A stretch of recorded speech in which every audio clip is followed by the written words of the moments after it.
नमस्कार, मैं Sangeeta from लर्नो hub, the learning platform जहां पढ़ सकते हैं math science SST absolutely free at learnohub.com।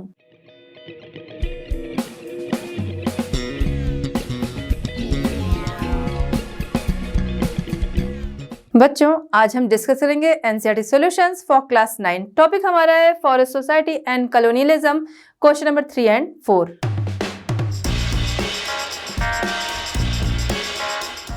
चलिए बच्चों, देखते हैं क्वेश्चन नंबर 3। क्वेश्चन नंबर 3 हमारा है between 1880 and 1920 forest cover in the Indian subcontinent declined by 9.7 million hectares from 108.6 million hectares to 98.9 million hectares. Discuss the role of the following factors in this decline. ठीक है, हम देखते हैं Indian subcontinent में 1880 से 1920 के टाइम में 9.7 million hectares की कमी आती है फॉरेस्ट कवर एरियाज जो थे उसमें। ठीक है, पहले वो कितने थे 108.6 मिलियन, जो कि घटकर रह गए 98.9 मिलियन हेक्टेयर्स, इतने घटकर रह गए, यानी कि 9.7 मिलियन हेक्टेयर्स की कमी आई फॉरेस्ट कवर एरिया जो इंडियन सब कॉन्टिनेंट में था। तो यहाँ पर कुछ फैक्टर्स दिए गए हैं, आपको बताना है कि कौन सा जो फैक्टर्स था तो उसने क्या रोल उसमें प्ले किया, मतलब किस फैक्टर का क्या रोल रहा इनके कम होने में। ठीक है, क्या है factors? Railways, ship building, agriculture expansion, commercial farming, tea coffee plantation, Adivasis and other peasant users. ठीक है, तो हम सबसे पहले स्टार्ट करेंगे रेलवेज। तो रेलवेज की अगर हम बात करें तो हमने क्या देखा यहाँ पर कि जो ब्रिटिशर्स थे वो क्यों आए थे यहाँ पर? सबसे पहले वो इसी तरीके से आए कि उनको लकड़ियों की ज़रूरत थी, तो वहाँ रेलवे ट्रैक बन रहे थे। यहाँ पर भी उन्होंने रेलवे का काम जो था वो शुरू करा दिया 1850s में। 1850s में हम देखते हैं कि रेलवे का काम जो है वो यहाँ पर शुरू हो जाता है, जो कि बहुत तेज़ी से 1 डिकेड्स में हम देखते हैं इसकी वजह से जंगलों को बहुत तेज़ी से काटा जाता है और वो काम भी काफ़ी बढ़ जाता है कि हम देखते हैं कि काम जो है 1860 तक में रेलवे ट्रैक जो होते हैं वो काफ़ी बन जाते हैं। हमें अच्छा खासा जो रेलवे ट्रैक का जाल जो है वो अपनी कंट्री में देखने को मिलता है। फिर उसके बाद ये काम जो है अब वो और तेज़ी से होता है। इसके बाद हम देखते हैं 1890s में देखते हैं कि क्या रहता है, वो रेलवे ट्रैक जो होते हैं वो करीब इतने किलोमीटर तक बन चुके होते हैं, 25,500 किलोमीटर तक। ठीक है, तो इतना बड़ा रेलवे ट्रैक बन गया। अब जैसा कि अभी पहले हमने बात किया था कि क्या था, रेलवे ट्रैक था, इनको बांधने के लिए अभी जो पत्थरों का यूज़ होता है, सीमेंटेड पत्थर या सीमेंटेड पत्थर नहीं, पत्थरों का यूज़ होता है ना, तो स्टोन्स का। तो उस टाइम में क्या था कि लकड़ी के स्लीपर्स बनाए जाते थे जिसके लिए लकड़ियों की ज़रूरत थी। अब रेलवे ट्रैक बनाना है, उसके लिए भी पहले क्या था, पहले तो हर जगह जंगल ही थे, तो उसके लिए भी जंगलों को काटना है। उसके अलावा इसका काम उन्होंने जिन कॉन्ट्रैक्टर्स को दे दिया, उन्होंने बिना सोचे समझे पूरे जंगलों को वो काटते चले गए। जिन लकड़ियों की ज़रूरत है भी और नहीं भी है तो वो पूरे जंगलों को लगातार काटते चले गए, जिसकी वजह से रेलवे ट्रैक जो था उसके आसपास के एरिया में हम देखें तो जंगल जो है वो बहुत ही तेज़ी से ख़त्म होते गए। ठीक है, तो रेलवे का क्या रोल रहा? रेलवे का ये रोल रहा कि उसके जो स्लीपर्स थे उसके लिए लकड़ियों की बहुत ज़्यादा ज़रूरत थी, बहुत ज़्यादा लकड़ियाँ उसमें लग रही थी। कि जैसे कि अभी पहले बात हुई थी कि 1 माइल के लिए करीब 1760 to 2000 तक ये लकड़ियाँ जो थी वो लग जाया करती थी। ठीक है, तो लकड़ियों की कटाई इस वजह से जंगलों को बहुत तेज़ी से काटा गया। जो कॉन्ट्रैक्टर्स थे वो भी बिना सोचे समझे जो भी लकड़ियों की ज़रूरत है भी नहीं भी है सबको काटते चले गए। तो ये रोल रहा रेलवे का। अब इसके बाद हम देखेंगे नेक्स्ट। चलिए अब हम देखते हैं, हमारा नेक्स्ट फैक्टर है शिप बिल्डिंग। तो शिप बिल्डिंग अगर हम देखें तो 19th सेंचुरी के स्टार्टिंग में हम देखते हैं कि इंग्लैंड से ओक फॉरेस्ट जो थे वो बहुत तेज़ी से डिसअपीयर हो रहे थे, जिससे कि उन्हें चिंता हुई और इसी वजह से 1820s में हम देखते हैं उनकी सर्च टीम जो है वो इंडिया आती है। किसके लिए? क्योंकि ओक जो ट्रीज थे उनका यूज़ हो रहा था शिप बिल्डिंग में। अब जो रॉयल पावर उनकी थी, रॉयल पावर जो थी वो शिप्स के बिना चल नहीं सकती थी। क्यों? क्योंकि कहीं भी आना जाना है या उनका ट्रेड है उसके लिए शिप्स की बहुत ज़रूरत थी। शिप जो थी बड़े पैमाने पे बनाए जा रहे थे वहाँ पर, जिसके लिए जो वुड चाहिए थी, स्ट्रेट चाहिए थी, स्ट्रॉन्ग चाहिए थी, और वो उसके लिए ओक ट्री जो था वो सही था। तो अब वहां से हम देख रहे हैं कि ओक फॉरेस्ट जो थे वो डिसअपियर हो रहे थे, जिसकी वजह से क्या हुआ कि उन लोगों ने क्या उनकी जो टीम थी, सर्च टीम थी, वो इंडिया आई और यहाँ पर आकर उन्होंने यहाँ के फॉरेस्ट जो थे उनको बहुत तेजी से साफ किया, क्योंकि उनको उस तरीके यहाँ पे जो उस तरीके की जो वुड थी स्ट्रेट एंड स्ट्रॉन्ग वाली, उसे उन्होंने वहाँ पर एक्सपोर्ट किया लार्ज स्केल पर। इसके अलावा यहाँ के जंगलों को भी साफ किया कि उस तरीके की लकड़ियाँ जो है वो दोबारा से उस पेड़ जो हैं वो उगाए जा सकें। ठीक है, पौधे लगा के पेड़ उनके उगाए जा सके। तो यहाँ पर हम देखते हैं कि वहाँ जो फॉरेस्ट हैं उनके कम होने का एक रीज़न शिप बिल्डिंग भी है, क्योंकि वहाँ पर इंग्लैंड में हम देखते हैं शिप बिल्डिंग के लिए बहुत सारी जो लार्ज स्केल पर वुड जो थी वो एक्सपोर्ट की गई। ठीक है, आइए देखते हैं। By the beginning of 19th century the oak forest of England began to disappear. ठीक है, English ships could not be built without strong and durable wood. ठीक है, ऐसी वुड चाहिए थी।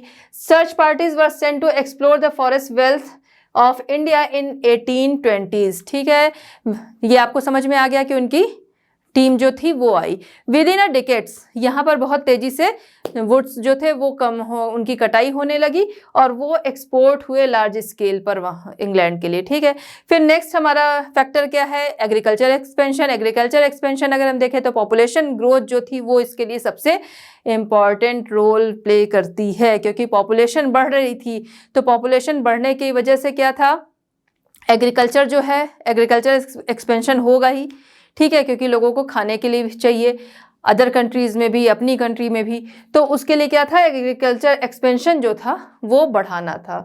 ठीक है, population growth, clear of forest for agriculture fields. Colonial thinking क्या थी कि जो ये जंगल हैं वो तो किसी काम के नहीं है, तो उनकी सफाई करी जाए, उनकी कटाई कर दी जाए और वहाँ पर क्या किया जाए कि वहाँ पर उसे क्या किया जाए, उसे एग्रीकल्चर के यूज़ में लिया जाए जंगलों को। ठीक है, इंक्रीजिंग कल्टिवेबल लैंड एरिया, उसे कल्टिवेबल लैंड एरिया जो था उसे बढ़ाना था। इस वजह से एग्रीकल्चर एक्सपेंशन जो था उसको करने के लिए जंगलों को बहुत तेजी से काटा गया। नेक्स्ट हम देखते हैं कमर्शियल फार्मिंग। कमर्शियल फार्मिंग अगर हम देखते हैं तो यहाँ लोगों की सोच क्या थी कि जो जंगल हैं वो तो किसी काम के हैं नहीं, तो इसलिए उनको हटाया जाए और वहाँ पर कमर्शियल फार्मिंग जो है वो की जाए, जिसके लिए उन्होंने इंग्लैंड से एक स्पेशलिस्ट बुलाया गया जिनका नाम था डायट्रिच ब्रैंडिस। ठीक है, उनका नाम था डायट्रिच ब्रैंडिस। इसको आपको याद रखना है, क्योंकि देखिए कोई भी क्वेश्चन आता है, हम आप देख लिए सभी सब्जेक्ट में ऐसा होता है, बट एसएसटी में ऐसा ज़्यादा है कि कोई भी आंसर है, एसएसटी हो गए जिसमें कि थोड़ा आंसर जो है वो लिखने पड़ते हैं ज़्यादा, तो उसमें अगर हम देखें तो सेम क्वेश्चन आपको 1 मार्क्स में भी पूछ लेगा, 2 मार्क्स में भी, 3 मार्क्स में भी एंड 5 मार्क्स में भी सेम क्वेश्चन ही आता है। लेकिन उसका आंसर कैसे आपको देना है? आंसर आपको देना है मार्क्स के अकॉर्डिंग कि कितने मार्क्स का है। अगर 1 मार्क्स में है तो आपको बस हेडिंग दे देना है, 2-4 में है तो थोड़ा थोड़ा उसके बारे में, 2 मार्क्स का है तो हेडिंग के साथ 1 लाइन आपको लिख देना है, 4 का है या 5 का है तो आपको अच्छे से डिटेल में उन चीज़ों को लिखना है। तो वो हो गया। अब जैसे ये आंसर हम लोग पूरा देख रहे हैं, इसमें किसी भी एक पोर्शन को ही लेके अगर पूछ लिया तो आपको वो बताना होगा। अब इसमें से डायट्रिच ब्रैंडिस हो सकता है इनके बारे में ही पूछ लिया, तो वो चीज़ें आपको मालूम होनी चाहिए। ठीक है, तो जर्मन स्पेशलिस्ट डायट्रिच ब्रैंडिस को बुलाया गया, किस लिए कि वो ये इन चीज़ों को देखें और फिर बताएं कि किस तरीके से कल्टीवेशन जो है वो कमर्शियल पर्पज से किस तरीके से हम बढ़ा सकते हैं। ठीक है, अब डायट्रिच ब्रैंडिस जब आए इंडिया तो इन्हें यहाँ का फर्स्ट इंस्पेक्टर जनरल जो है वो बनाया गया। डायट्रिच ब्रैंडिस को फर्स्ट इंस्पेक्टर जनरल, अगर ये भी क्वेश्चन आ सकता है कि इंडिया का फर्स्ट इंस्पेक्टर जनरल कौन था, तो आप बता सकते हो डायट्रिच ब्रैंडिस। ठीक है, ये शायद आपको ओ लग रहा होगा, डी है। ठीक है, तो डायट्रिच ब्रैंडिस जो थे फर्स्ट इंस्पेक्टर जनरल इंडिया के घोषित किए गए। वो आए, उन्होंने यहाँ पर देखा तो उन्होंने बोला कि जिस तरीके से यहाँ पर ग्रेजिंग की जाती है, जिस तरीके से यहाँ पर कटाई हो रही है वनों की, लोग अपने यूज़ के लिए काट रहे हैं, उसे बैन किया जाना चाहिए। ठीक है, अपने काम के लिए तो वो लोग वहाँ पर भेज रहे हैं लकड़ियाँ, लेकिन यहाँ पर जो लोग यहाँ के जंगलों में रहते थे उनको पूरी तरह से उनके यूज़ के लिए कि ग्रेजिंग हो गया है फिर ये या फिर वो लकड़ियों को ले रहे हैं, उन सारी चीज़ों को बैन कर दिया गया। तो उसके लिए उन्होंने बैन कराया और उनका मानना था कि कोई एक्ट जो है वो लाया जाए जिससे कि लोग जो है उसे और ज़्यादा सही तरीके से माने, जिसकी वजह से हम देखते हैं 1865 में फॉरेस्ट एक्ट जो है, इंडियन फॉरेस्ट एक्ट जो है वो आया। ठीक है, 1865 में हम क्या देखते हैं, इंडियन फॉरेस्ट एक्ट। ठीक है, तो 1865 में इंडियन फॉरेस्ट एक्ट जो है उसे लाया गया। ठीक, ये इस तरीके के क्वेश्चन जो है वो आ सकते हैं कि आपको एक एक नंबर में उसको पूछ लिया जाए। ठीक है, commercial farming, cutting of natural forest for commercial cultivation, preference to one row and one variety of trees. तो जंगल में क्या हम देखते हैं, बहुत तरीके के पेड़ पौधे होते हैं, कुछ काम के होते हैं, कुछ बिना काम के होते हैं, कुछ हो सकता है काम के बट हमें पता नहीं है। बट उनका मानना था कि इन सभी को हटाया जाए और वन रो में ट्रीज को लगाया जाए, जैसा कि यहाँ पर है कि वो जो लकड़ियाँ होंगी वो कमर्शियल यूज़ में भी आ सकेंगी सही तरीके से। तो इसलिए उन्होंने जो थ्योरी दी कि one row one variety of trees इस तरीके के लगाए जाएं कि एक ही वेराइटी के ट्रीज जो हैं वो एक रो में लगा दिए गए, तो वो पूरे ज़रूरत पड़ने पे फिर उन्हें लिया जा सकेगा।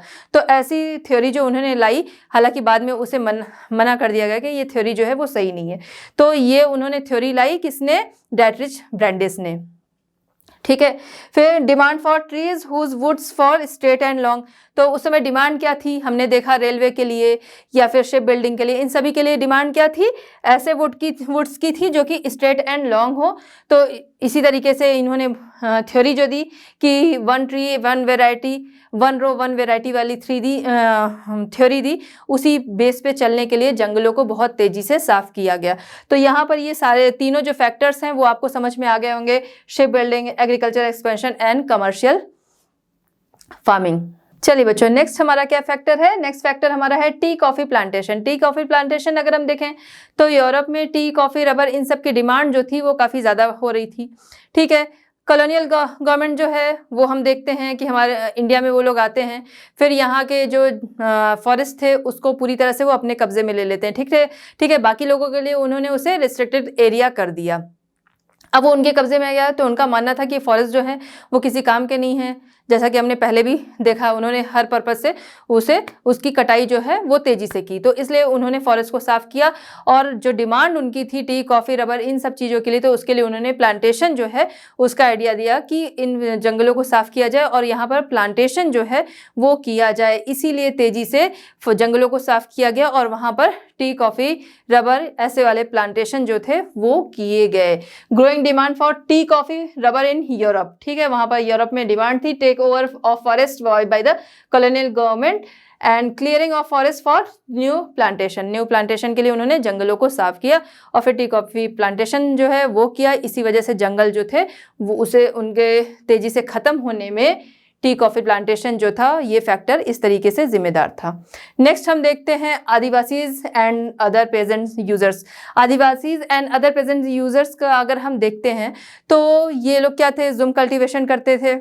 ठीक है, ये हमने एकदम स्टार्टिंग में देखा था, जिसके लिए ये क्या करते थे, पेड़ों को काट कर जला दिया करते थे, जलाकर फिर जो ऐश होती थी, बारिश होती थी, तब ये सीड डालते थे, फिर जो पौधे उगते थे उससे ये अपनी फसल जो है वो तैयार होने पे उसे काटते थे और ये प्रोसेस जो था उनका इस तरीके से चलता रहता था, जिसकी वजह से लैंड जो थी वो ख़राब होती थी, जंगलों को नुकसान भी पहुँचता था। ठीक है, कि उस पर जब उसे वहाँ पर बार बार जलाया जा रहा है तो लैंड जो है वो एक तरह से बंजर हो जाती थी, उसको कुछ टाइम के लिए फर्टाइल होने के लिए छोड़ दिया जाता था।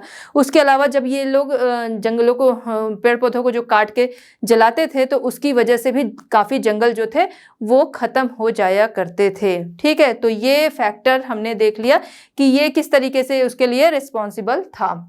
In shifting cultivation parts of the forest and cut and burn in rotation. ठीक है, तो ये काम जो उनका था रोटेशन की तरह चलता रहता था, रोटेट होता रहता था। Seeds are sown in the ashes after the first monsoon rains and the crop is harvested by October November. ठीक है, तो इनकी जो क्रॉप होती थी अक्टूबर नवंबर में ये काट लेते थे। Due to this fire there was a lot of damage to the forest and there was a decrease in the quality of the land. ठीक है, तो लैंड की जब क्वालिटी हो गई तो वहाँ पर नए पौधे जो थे वो नहीं पनप सकते थे, तो इसीलिए वो लोग लंबे टाइम के लिए उसको खाली छोड़ा करते थे। तो इस तरह से जंगल के नष्ट होने में या जंगलों के ख़त्म होने में एक ये भी बड़ा फैक्टर था। चलिए बच्चों देखते हैं क्वेश्चन नंबर 4। क्वेश्चन नंबर 4 हमारा है why are forest affected by wars. ठीक है, तो वॉर्स से फॉरेस्ट जो हैं वो क्यों अफेक्टेड होते हैं। तो अगर हम देखें सबसे पहले इंडिया के परिप्रेक्ष्य में अगर हम देखते हैं तो जब first and second world war हो रहा था उस टाइम जो भी इंडिया के जो भी एक्शन प्लान्स चल रहे थे उनको बंद कर दिया गया, और जो ब्रिटिश गवर्नमेंट थी उसने क्या किया, उन प्लान्स को बंद कराया और यहाँ के जंगलों को बहुत तेज़ी से काटा गया, जिससे कि जो युद्ध हो रहा है वहाँ की ज़रूरतें जो हैं वो पूरी की जा सकें। तो सबसे पहला रीज़न हम देख रहे हैं कि क्यों होता है, क्योंकि वॉर्स की जो ज़रूरतें हैं उसको पूरी करने के लिए जंगलों को बहुत तेज़ी से लोग काटते हैं, क्योंकि वहाँ पर क्या है, जंग जीतनी ही है। अब उसके लिए जो भी चीज़ों की ज़रूरत है, तो जंगल वैसे भी उनको यहाँ पर फालतू लग रहे थे, या कहीं भी हो जंगल तो हम लोग भी देखेंगे तो हम लोगों को क्या लगेगा, ये क्या है, ये तो फालतू के पेड़ हैं। तो इस वजह से क्या है कि जंगलों को तेज़ी से काटा गया उन ज़रूरतों को पूरा करने के लिए। एक तो जंगलों को फालतू भी समझा गया, दूसरी बात ये कि जंगलों की वॉर्स की जो ज़रूरतें थी उनको पूरा करने के लिए जंगलों को तेज़ी से काटा गया। वहाँ पर क्या है, अनाज भी भेजना है, बहुत सारी चीज़ें जो हैं वो लकड़ियों से ही बनती हैं, तो उन सभी चीज़ों के लिए जंगलों को तेज़ी से काटा गया, बहुत सारे एक्शन प्लान्स को बंद करा के। Forest are affected by wars due to the following reasons. Many outgoing action plans have to be stopped. Many of needs which are met only by cutting the trees. बहुत सारी युद्ध की जो ज़रूरतें होती हैं वो ट्रीज से ही पूरी होती हैं, तो इसलिए क्या होगा, ट्रीज़ को काटा जाएगा तभी वो लकड़ियाँ मिलेंगी। तो ट्रीज़ को काट के ही या फिर जंगलों को काट के ही वो ज़रूरतें जो हैं वो पूरी की जा सकती हैं डाउन इन लार्ज क्वांटिटीज़, क्योंकि बड़ी क्वांटिटी में युद्ध हो रहा है तो बड़ी क्वांटिटी में हर एक चीज़ चाहिए। तो एक रीज़न ये हमने देख लिया। फिर आगे भी हम देखते हैं, as we see in India in world war first and second. तो हमने इंडिया में देखा world war first and second दोनों में, या फिर कहीं भी देखें तो जो भी एक्शंस चल रहे हैं उनको स्टॉप किया जाता है और जो युद्ध की ज़रूरतें हैं उन्हें पूरा करने पे ध्यान पहले दिया जाता है। ठीक, similarly at the time of Japanese capture of Java, जब जैपनीज जो थे उन्होंने जावा को कैप्चर किया, उस टाइम में जब जैपनीज आ रहे थे उस समय डचीज़ ने क्या किया कि उस समय वहाँ की जो चीज़ें थीं, तो जैसे कि जो वहाँ की कुछ मशीनें थीं, वहाँ की जो लकड़ियाँ थीं जो काट के उन लोगों ने रखी होगी, इकट्ठी की होगी, वो सब मतलब बड़े बड़े जो लॉग थे उन सभी को वो जलाकर भाग गए। उन्होंने स्कॉर्च्ड अर्थ पॉलिसी जो थी वो अपनाई, जिसके तहत वो सारी चीज़ों को जलाकर भागे, जिससे कि जो जापानीज़ आ रहे हैं तो वो उन चीज़ों का यूज़ ना कर सकें। पहली चीज़ कि उन्हें बनी बनाई चीज़ें भी नहीं मिलेंगी। ठीक है, वो सारी चीज़ें वो क्या करेंगे, वो सारी चीज़ें वो जलाकर और वहाँ से भाग गए। ठीक है, उन्होंने ये पॉलिसी अपनाई डचीज़ ने, पहली चीज़। दूसरी चीज़, जब जापानीज़ वहाँ पर गए तो अब उनकी भी ज़रूरतें हैं, युद्ध है, उस युद्ध में बहुत सारी ज़रूरतें, उन सभी को पूरा करने के लिए उन्होंने जावा के जो जंगल थे उसे वो कटवाने लगे। वहीं के लोगों से, जो वहाँ के वनवासी वगैरह थे, उन्हीं से वहाँ के जंगलों को काटने के लिए उन्होंने बाध्य किया, उन पे प्रेशर डाला कि वो उन जंगलों को काटें।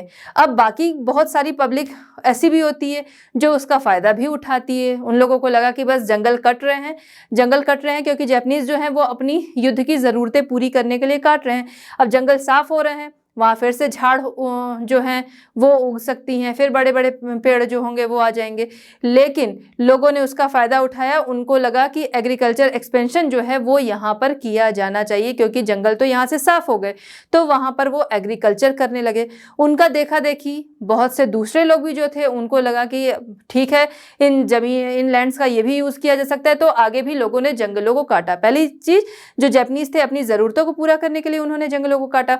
फिर देखा देखी जो बाकी पब्लिक है जो कटे हुए जंगल थे वहाँ पर उन्होंने एग्रीकल्चर एक्सपेंशन किया, उनको देखा देखी औरों ने भी जंगलों को काटा और वहाँ पर एग्रीकल्चर एक्सपेंशन किया गया।